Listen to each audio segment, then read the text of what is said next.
Tonight, as the second night of Hanukkah was upon us, the Jewish community in Flint Township gathered for the annual lighting of the menorah.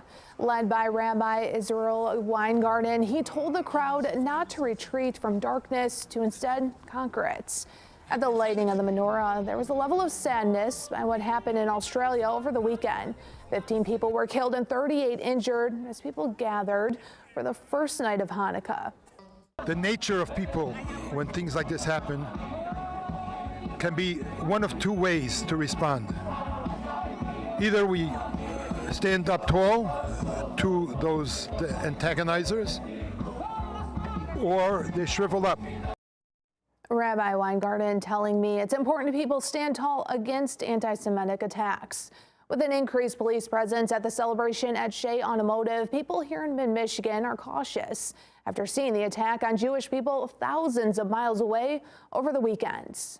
This was a vicious act of, there's nothing else to call it. This is Jew hatred in its rawest, ugliest, most savage form. 20 years ago, if you asked the average young person if they had ever experienced anti-Semitism, they would tell you no. There's been a 394% increase in anti-Semitic incidents in the last 5 years here in Michigan.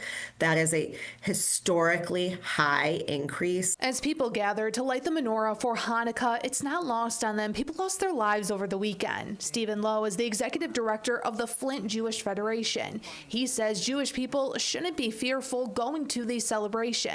We need to stand proud and stand defiant of their attempts to intimidate us. The Anti-Defamation League, or ADL, they say that anti-Semitic incidents like the one in Australia, they've increased.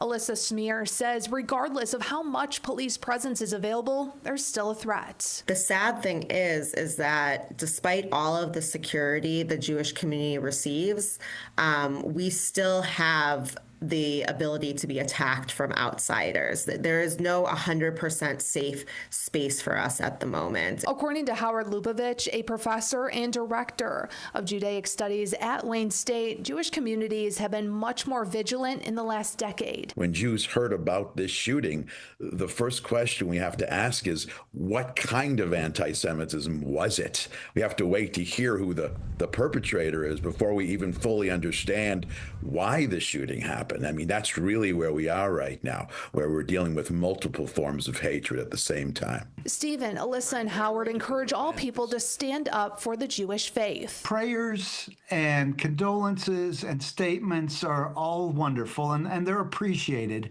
but we really need people to take action. At tonight's menorah lighting, there were more police than usual. Genesee County Sheriff Chris Swanson told the crowd that his office will make sure everyone across Genesee County is safe in their houses of worship.